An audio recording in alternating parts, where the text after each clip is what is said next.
Bonjour à tous.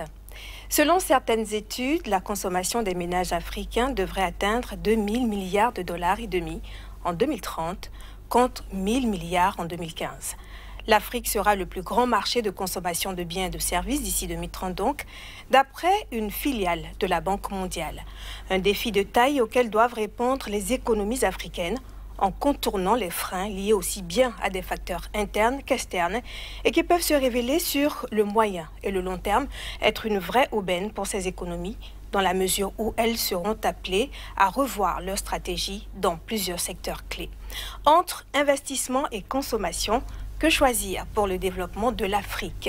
C'est à cette question que va répondre notre invité, Rodrigue Rustico. Il est expert financier fiscaliste.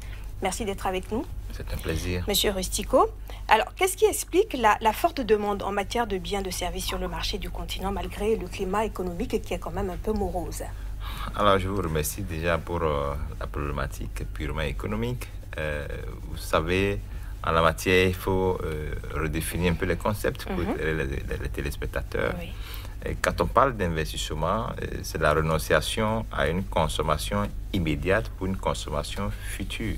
Et quand on parle de consommation, c'est l'utilisation d'un bien ou d'un service en vue de satisfaire un besoin, soit immédiatement, soit de façon progressive. Et quand je fais recours à votre prélude tout à l'heure, vous comprenez avec moi que d'ici 2030, si l'Afrique doit pouvoir se transformer en tant que pôle, en tant que consommateur de services, c'est qu'il faut se préparer. Et pour se préparer, ce n'est pas à travers la consommation, il faut se préparer à travers l'investissement. Et je pense que c'est le lieu de faire un retour important sur le processus par lequel on consomme. D'accord? Pour consommer, avant de consommer un bien, c'est qu'il faut d'abord investir. Après l'investissement, il faut produire. Après la production, il faut distribuer. Après la distribution, il faut alors consommer. Et donc, ce qui fait qu'aujourd'hui, lorsqu'on s'attarde à la consommation et un pays ne vit que de la consommation, tôt ou tard, ce pays doit pouvoir avoir des problèmes sur le plan économique. Et donc, il vaut mieux stimuler les investissements pour pouvoir donner une base durable à l'économie. Donc, vous comprenez avec moi que la consommation, ce n'est que la dernière étape du cursus économique qui nous consiste tout simplement de satisfaire à des biens, à des besoins individuels ou collectifs. Donc voilà un peu. Et ce qui amène la population de l'Afrique à s'orienter beaucoup plus vers le service naturellement, c'est la relance de l'économie. Vous savez, pour relancer l'économie à court terme, je précise bien à court terme, on a besoin de consommer. Donc c'est la consommation qui relance l'économie à court terme. Vous voyez que les ménages ont des revenus plus ou moins moyens, ce qui les amène naturellement à améliorer un peu le panier de la ménagère, ce qui leur permet aujourd'hui d'aller sur le marché de la consommation des biens et des services pour alors satisfaire à des besoins précis. Mais vous imaginez une économie dans laquelle ces biens et services finissent sur le marché. Qu'est-ce que l'économie va devenir? Et donc, d'où il ne faut pas oublier en fait l'investissement qui est un facteur important en vue d'aller vers la consommation. Mais beaucoup n'en parlent pas. Je pense que c'est le lieu de faire ce petit rappel-là aux gens pour faire comprendre que l'investissement, c'est un facteur de développement. Alors, nous allons parler justement des défis, plutôt de tout ce qui est un peu comme limitant justement l'investissement. Mais d'abord, l'émergence en Afrique d'une classe à revenu moyen, est-ce que c'est une aubaine? Oui, vous savez, si la classe au niveau de l'Afrique tend vers un revenu moyen, je pense que cela permettra quand même d'améliorer un peu le panier de la ménagère. Cela vous permettra quand même d'avoir accès à un certain nombre de biens sur le marché. Et lorsque vous allez sur le marché et que vous avez un pouvoir d'achat qui ne vous permet pas d'acheter une quantité de biens, c'est que vous ne pouvez pas alors satisfaire à vos besoins. Donc, satisfaire à ces besoins mérite quand même d'avoir un niveau de revenu moyen. Si vous n'avez pas un niveau de revenu moyen, vous ne pouvez pas aller sur un marché de biens de consommation pour produire ces biens-là, pour satisfaire un besoin précis. Donc, je pense que si l'Afrique tend vers un revenu moyen pour la population, c'est une bonne nouvelle parce que ça permettra à chacun de nous de satisfaire, même si les besoins sont illimités et que les ressources sont limitées, l'Afrique va parvenir quand même à satisfaire à un minimum de ses besoins. Et je pense que c'est le plus important à encourager. Alors, que choisir entre investissement et consommation? La réponse, elle est trouvée. La réponse est trouvée, vraiment, c'est l'investissement. Quels sont les freins liés Oui, vous savez, les freins sont liés beaucoup plus à assez de facteurs. Vous prenez n'importe quel Quel facteur interne ou bien externe? sûr, c'est d'abord les facteurs internes qui favorisent, d'accord, l'émergence des facteurs externes. Vous voyez, vous avez un pays dans lequel la justice n'est pas du tout équitable, vous avez un pays dans lequel la politique n'est pas du tout stable, vous avez un pays dans lequel la terre n'est pas sécurisée.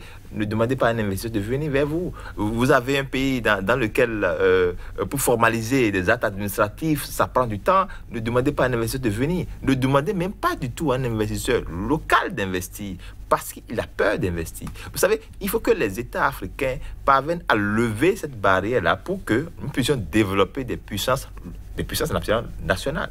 Aujourd'hui, maintenant, vous savez, vous allez dans n'importe quel type de pays africain, il y a beaucoup d'hommes d'affaires qui préfèrent aller investir ailleurs. Mais pourquoi? Parce que l'environnement est favorable à eux. Si déjà en Afrique, nous n'avons pas les conditions pour pouvoir accompagner les entrepreneurs africains, ils iront ailleurs.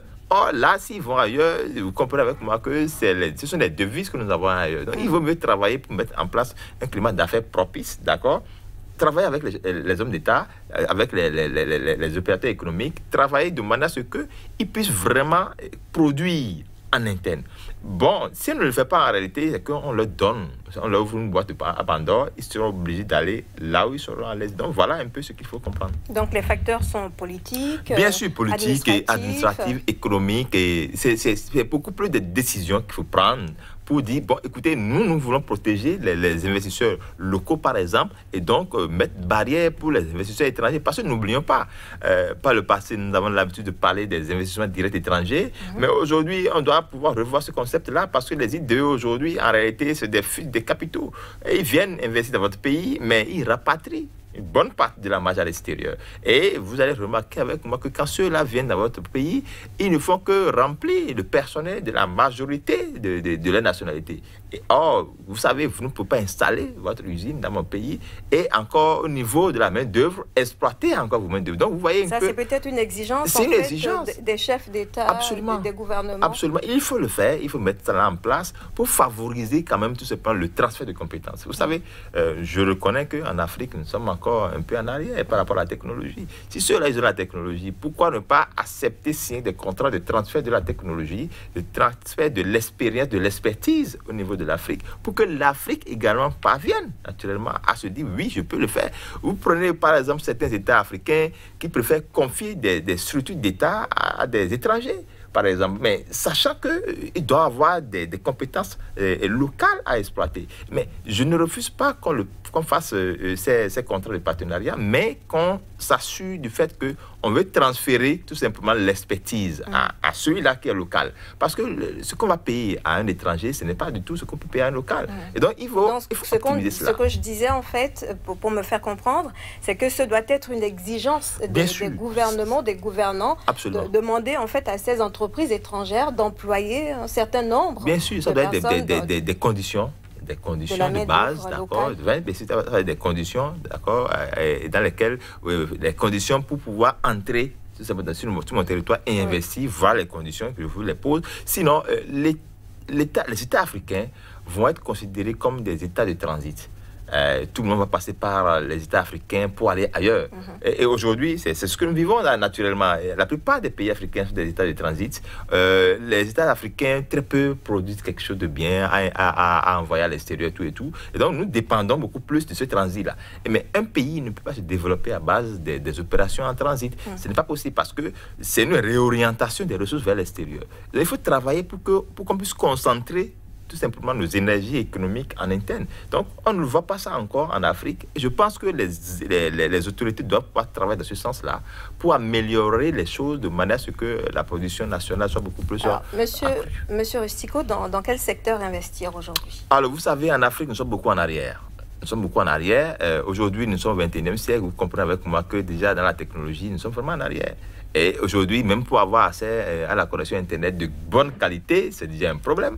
Et donc déjà, voilà un élément dans lequel il faut vraiment investir, un domaine dans lequel il faut investir. Il faut investir également dans les infrastructures communautaires, dans les infrastructures. Vous voyez, aujourd'hui, si vous voulez avoir une marchandise moins chère, si vous n'avez pas de route, ne demandez pas à un chauffeur qui va prendre sa voiture d'un endroit A vers un endroit B qui n'est pas du tout praticable de vous le vendre à un même prix parce que sa voiture va s'amortir, naturellement, il va perdre du temps sur la voie et donc, conséquence, vous avez une répercussion directe sur le prix. Et donc, il vaut mieux travailler de manière à ce que nous puissions assainir ces infrastructures-là pour faciliter alors l'émergence. Et c'est très important. L'autre chose, c'est l'énergie. Il faut investir dans l'énergie. Aujourd'hui, vous voyez des pays dans lesquels on part toujours de délestage, on doit couper l'électricité pratiquement 2 fois, 3 fois par jour. Les gens n'ont pas accès à l'eau, qui est naturellement un bien naturel auquel on doit pouvoir avoir accès. Si nous n'avons pas le réflexe de régler ces priorités-là, vous comprenez avec moi que cela poserait un problème. Donc, l'Afrique a beaucoup d'investissements à faire, mais l'Afrique doit pouvoir choisir des domaines en termes de priorité. Parce qu'on ne pourra pas tout faire. Un président d'un État africain ne pourra pas tout faire. Il faudrait que chaque président décide de dire, bon, moi, je prends par exemple l'énergie comme étant une priorité. Je règle définitivement le problème de l'énergie. Une autre personne vient, je veux régler définitivement le problème de l'eau. Il faut que chacun choisisse une priorité. Mais qu'est-ce que nous constatons en Afrique? Un président vient, il vient embrasser tous les domaines. Conséquence, il finit son mandat sans rien aborder. Alors, je ne vous ai pas entendu parler d'industrie. Oui, bien sûr. De transformation de biens. Ah, c'est vraiment important. L'industrie aujourd'hui, c'est la pièce maîtresse également de l'économie. Je vous ai dit qu'il faut investir. Il ne faut pas investir à la maison, il faut investir dans les industries en vue de faire quoi? D'utiliser de la main-d'œuvre. C'est important. Donc, en investissant, on sera obligé alors de réduire également, tout simplement, un tant soit peu le taux de chômage. Mais lorsqu'on n'investit pas, lorsqu'on ne produit pas, lorsqu'on ne distribue pas, on ne peut pas consommer. C'est ce que les gens oublient. Les gens pensent que consommer, ça sort de l'extraordinaire. Non, c'est tout un processus et c'est la fin du processus qui nous amène à consommer. Si vous avez porté votre tenue, savez-vous qu'il y a un grand travail qui a été fait derrière. Les gens doivent pouvoir travailler, mettre en place le tissu, tout et tout. On doit coudre avant de porter. Donc, vous voyez, c'est toute une machine. Donc, il faut investir dans les industries, et que ce soit les PME, les industries, il faut investir dedans pour pouvoir quand même soutenir l'économie. Vous savez, aucune économie en Afrique ne peut se développer sans vraiment l'investissement. L'investissement, c'est dans le domaine naturellement industriel aujourd'hui, et nous avons cela comme défi à relever. On vous aura compris, Rodrigue Rustico, vous êtes expert financier, fiscaliste. Oui. Merci infiniment d'être passé sur ce plateau entre investissement et consommation. Que choisir pour le développement de l'Afrique? Vous l'aurez compris à travers les réponses de notre invité, c'est l'investissement. Merci de nous avoir suivis et à très vite sur Sika TV.